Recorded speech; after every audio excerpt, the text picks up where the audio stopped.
Bismillahirrahmanirrahim. Assalamualaikum warahmatullahi wabarakatuh. Perkenalkan, saya Hoirnisa dari Pendidikan Kimia 5A. Di sini saya akan menjelaskan mengenai resume jurnal yang telah saya buat dengan judul A Phenomenographic Study of 10 Grade Student Understanding of Electrolytes. Baiklah, yang pertama yaitu mengenai latar belakang. Nah, penelitian ini dilakukan karena dalam beberapa studi tentang mendiagnosis kesalahpahaman siswa tentang elektrolit telah menunjukkan bahwa siswa memiliki kesulitan dalam memahami konduktivitas larutan elektrolit. Nah, kesulitan yang umum terjadi adalah mengenali jenis partikel dalam larutan elektrolit yang menghasilkan arus listrik. Yang kedua yaitu mengenai tujuan penelitian. Tujuan penelitian yang pertama yaitu rumusan masalahnya didapat apa saja kategori deskriptif konsepsi elektrolit siswa kelas 10, dan yang kedua yaitu tujuan penelitiannya untuk mengidentifikasi variasi siswa kelas 10 dalam konsepsi elektrolit mereka. Kemudian ada kajian teori. Nah, fenomenografi adalah teori dan metode untuk menangani pengalaman siswa dalam belajar yang menggunakan kategori deskriptif untuk mewakili tingkat pemahaman siswa yang berbeda tentang seluruh fenomena.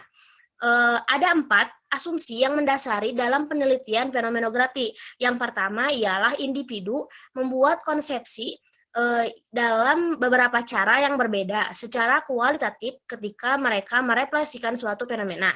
Yang kedua ialah perbedaan dalam konsepsi mungkin ada di antara individu pada fenomena yang sama atau dalam individu dalam konteks yang berbeda. Yang ketiga ialah variasi dalam konsepsi siswa dapat dijelaskan dengan beberapa kategori, dan yang terakhir yaitu keempat, kategori konsepsi siswa membentuk hierarki struktur atau hasil ruang.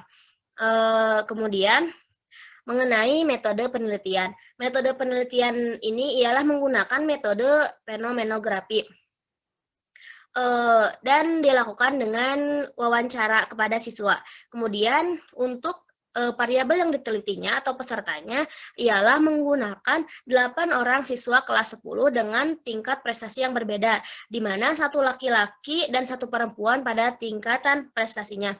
Kemudian ada instrumennya, yaitu dengan siswa diwawancarai oleh salah satu penulis, di mana selama pewawancara mendengarkan dengan cermat bagaimana siswa menanggapi pertanyaan dan fokus pada wawasan tentang pemahaman siswa. Kemudian ada pengumpulan data. Siswa diwawancarai selama 2 hari. Nah, mengenai instruksi elektrolit. Nah, semua wawancara akan direkam dan ditranskripsikan kata demi kata ke dalam satu dokumen Microsoft Word dan dicetak sebelum dianalisis. Nah, untuk analisis datanya ialah penulis menganalisis serangkaian kategori dan deskripsi dan mengurutkan kategori ke dalam hierarki berdasarkan tingkat kompleksitas ke perkembangan logis. Kemudian ada hasil penelitian. Dari penelitian ini dapat yaitu ada 4 kategori. Yang pertama kategori A ialah elektrolit adalah zat yang dapat menghantarkan listrik dalam larutan. Untuk kategori B ialah elektrolit adalah senyawa yang menghasilkan ion dalam air untuk menghantarkan listrik. Kategori C ialah elektrolit adalah senyawa yang terbuat dari kation dan anion dan terionisasi dalam air dengan berinteraksi dengan molekul air untuk menghantarkan listrik. Dan yang kategori D ialah elektrolit adalah senyawa yang terbuat dari ion dengan muatan listrik dan dapat menghantarkan listrik saat terionisasi di dalam air. Kemudian hasil dari penelitian yang kedua ialah hierarki kategori deskriptif. Nah, pemahaman siswa tentang elektrolit berkembang dari kategori A ke kategori B.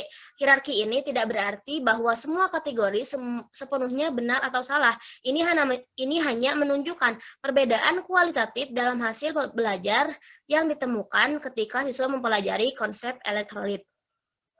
Berdasarkan hierarki kategori ini, kemungkinan jalur siswa yang mengalami pembelajaran tentang elektrolit dapat diantisipasi di seluruh kelompok atau dalam individu pada waktu yang berbeda atau dalam konteks yang berbeda.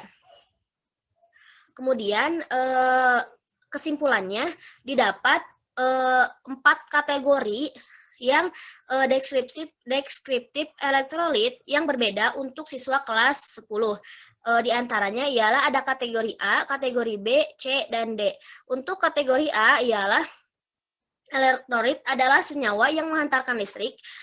Kategori B, elektrolit adalah senyawa yang menghasilkan ion dalam air.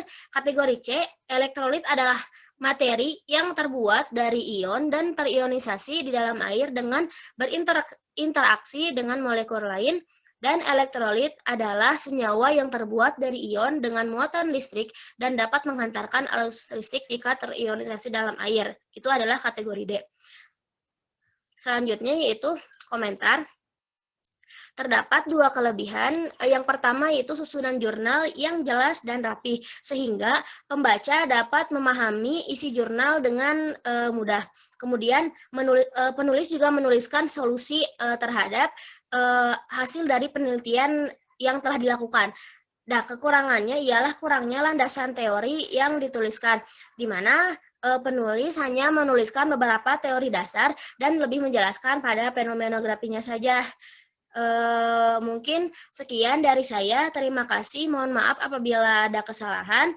Wassalamualaikum warahmatullahi wabarakatuh.